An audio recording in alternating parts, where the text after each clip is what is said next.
Good morning students.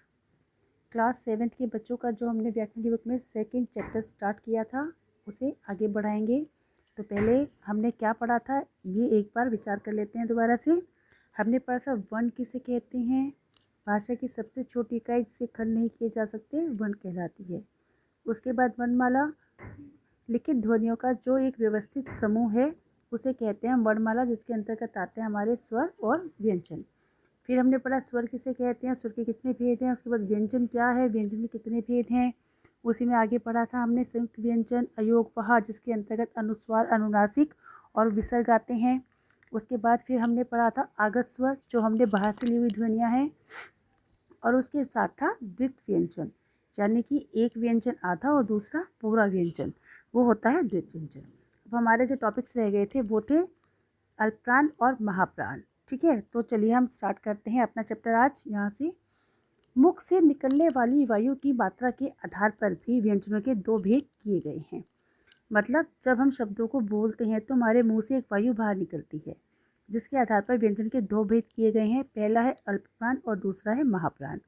जैसा कि नाम से ही पता चल रहा है, अल्प मतलब कम। जिन व्यंजनों के उच्चारण में मुख से हवा कम मात्रा में निकलती है उन्हें कहा जाता है अल्पप्राण व्यंजन। हिंदी में प्रत्येक वर्ग का पहला, तीसरा और पांचवा, प्रत्येक वर्ग जो आपके वर्ण दिए गए होते हैं जैसे क वर्ग, च वर्ग, ट वर्ग, इस तरह से, तो उसमें जो आपका पहला, तीसरा और पांचवा व्यंजन होता है वो होता है हमारा अल्प प्राण व्यंजन। उसके बाद आता है दूसरा महाप्राण। महाप्राण जिन व्यंजनों के उच्चारण करते समय जो हमारे मुख से निकलने वाली हवा है वो अधिक मात्रा में बाहर निकलती है, उन्हें कहते हैं हम महाप्राण। और इसी प्रकार जैसे पहला, तीसरा, पांचवा अल्प प्राण व्यंजन है, तो इसमें दूसरा और चौथा वर्ण जो होता है वो हमारा महाप्राण व्यंजन कहलाते हैं। ठीक है, उसके बाद है आपका वर्ण विच्छेद। वर्ण विच्छेद, जैसा कि आपको पता है वर्णों को अलग अलग करके लिखने का अर्थ है वर्ण विच्छेद, यानी कि किसी भी एक शब्द में स्वर और व्यंजन दोनों को अलग अलग करके लिखना है वर्ण विच्छेद। जैसे देखिए आपको एग्जाम्पल दिया गया है भारत। कहने में हमारे लिए भारत एक शब्द है, परंतु जब हम इसका विच्छेद करेंगे तो स्वर और व्यंजन दोनों मिला के हमारे पास टोटल 6 ध्वनियाँ आएंगी, यानी कि भारत शब्द जो है वो 6 ध्वनियों से मिलकर बना है। इसी प्रकार वर्ण विच्छेद आप किसी भी शब्द का कर सकते हैं। सबसे ज़रूरी बात, जो हमारे व्यंजन होते हैं, जैसा कि हमें पता है व्यंजन स्वतंत्र ध्वनि नहीं है, ये स्वर की सहायता से ही बोले जाते हैं। इसलिए प्रत्येक व्यंजन में जो होती है ओ की ध्वनि निहित होती है, मतलब कि उसे उसके साथ ही बोला जाता है। अब जो व्यंजन ऐसे होते हैं जिनके साथ अ की ध्वनि नहीं होती, तो उनके नीचे हम छोटा सा एक हल चिन्ह लगाते हैं, तिरछी रेखा खींचते हैं, जिसे हल चिन्ह या हलंत कहते हैं। अब वर्ण विच्छेद के कुछ एग्जाम्पल्स दिए गए हैं, जैसे प्रश्न, विज्ञान, परीक्षा, स्वास्थ्य, विद्यालय, पत्र, सम्मान आदि। कहने का अर्थ यह है कि वर्ण विच्छेद आप किसी भी शब्द का कर सकते हो, उसमें से स्वर और व्यंजनों को अलग करके लिखना ही वर्ण विच्छेद कहलाता है। इसके बाद आता है हमारा नेक्स्ट टॉपिक, र के विभिन्न रूप। अब रा की स्थिति जो होती है वो हर व्यंजन के साथ अलग होती है कि रा का प्रयोग किस तरीके से किया जाए। तो देखते हैं सबसे पहला पॉइंट, यदि रा स्वर सहित है तो इसे साधारण रा के चिन्ह में लिखा जाता है। जैसे हमारे जो नॉर्मल शब्द होते हैं उस तरह से रा शब्द का प्रयोग किया जा सकता है, जैसे रेखा, रजनी, रात, रमा आदि शब्द। ठीक है, जब स्वर सहित है रा तो उसका जो प्रयोग है वो हमने साधारण रा की तरह ही किया है। इसके बाद हमारा दूसरा पॉइंट है स्वर रहित रा के। ठीक है, स्वर रहित रा का प्रयोग। यदि स्वर रहित रा व्यंजन के पहले आता है तो उसे उसी व्यंजन के ऊपर इस प्रकार लिखा जाता है, जिसे हम कहते हैं रेफ रे, ऊपर की तरफ मात्रा, जैसे हम लगाते हैं पर्वत में, धर्म, अर्पण, वर्ष, गर्भ आदि शब्दों में। स्वर रहित व्यंजन का रा का जब हम प्रयोग करते हैं तो उसे हम आने वाले शब्द के ऊपर लगाते हैं और इसे कहते हैं हम रेफ र। तीसरा जो सिचुएशन है जब हमें रा का प्रयोग करना होता है, यदि र से पहले कोई भी स्वर रहित व्यंजन हो तो रा उसके नीचे खड़ी पाई में हुक के रूप में लगाया जाता है।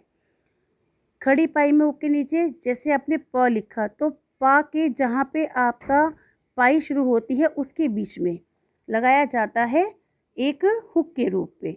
तो ये होता, जैसे देखिए आपके शब्द प्रश्न, व्रण, व्रत, क्रम, पत्र आदि। ठीक है, अब आपने 3 कंडीशन देखी। स्वर सहित है तो साधारण रूप में हम प्रयोग करेंगे। ठीक है, स्वर रहित रहा व्यंजन के पहले आता है तो हम ऊपर की तरफ इसका प्रयोग करेंगे, जिसे रेफरा कहते हैं। और अगर स्वर रहित व्यंजन हो तो रा उसके नीचे कैसे आता है? खड़ी पाई के रूप में, जिसे हम कहते हैं पदेन रहा। अब चौथी कंडीशन जो आती है हमारी, ट ड के नीचे रा का प्रयोग कैसे करें?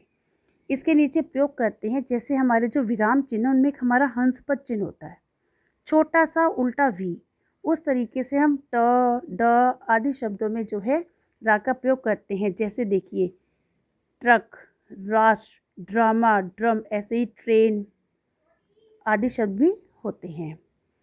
अब हमारी जो 5वीं स्थिति है श के साथ, तो श के साथ हम कैसे करते हैं? जो हमारा संयुक्त व्यंजन है, श और रै को सम्मिलित करके बना है श्र, जिसे श्रमिक, परिश्रम, श्रम आदि शब्दों का प्रयोग होता है।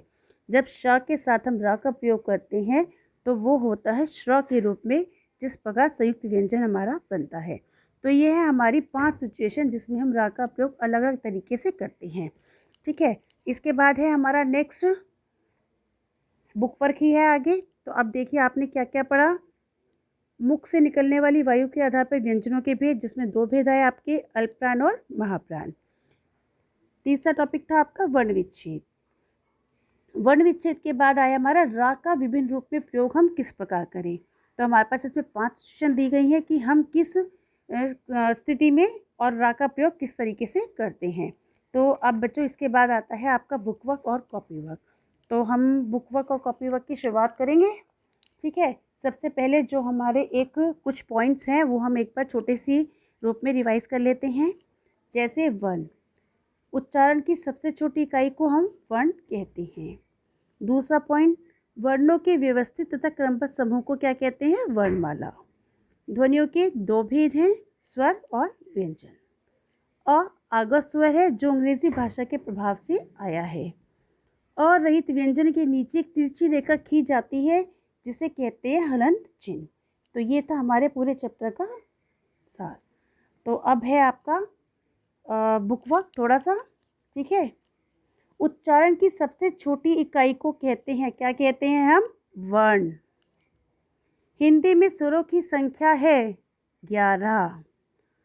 अ की ध्वनि है, क्या है? जिसमें हमने अंक की बिंदी लगाई, कौन सी ध्वनि होती है ये? अंक की बिंदी वाली, अनुस्वार। इसके बाद है अंतस्थ व्यंजन। अंतस्थ व्यंजन कौन से हैं हमारे? जिन्हें अ के साथ मतलब हमें ऐसा लगता है कि अंदर की तरफ आवाज़ हमारी खींच रही है, ये है हमारे ये, रे, ले, वे। 4th ऑप्शन है आपका ये, रे, ले, वे। वर्णमाला किसे कहते हैं? वर्णों के व्यवस्थित समूह को हम वर्णमाला कहते हैं। श की रचना हुई है के, शे और अ से मिलकर। किससे मिलकर? के, शे और अ से मिलकर हुई है हमारे वर्णों की रचना। तो ये वर्णों की रचना वाला जो पोर्शन है वो हमारा आएगा संयुक्त व्यंजन से। ठीक है, संयुक्त व्यंजन में हमें पता चला था कि किससे हुई है? के, शे से मिलकर हुई है हमारी इसकी रचना। ठीक है, अब है वर्णों के योग से शब्द बनाइए। ठीक है, अब देखिए मैं आपको बता रही हूँ, आप खुद करेंगे। अध्यापक, पहला जो हमारा बन रहा है ए, धे, ये, अ, पे, ए, के, अ, अध्यापक। भारतीय। अब मैंने आपको 2 एग्जाम्पल बताए, 2 आप खुद से करने की कोशिश करेंगे और नेक्स्ट क्लास में मैं आपको इसी चैप्टर का कंप्लीट बुक वर्क और प्लस कॉपी वर्क दूंगी। तब तक आप इस चैप्टर को दोबारा से एक बार रिवाइज कीजिए और समझने की पूरी कोशिश कीजिए। Thank you.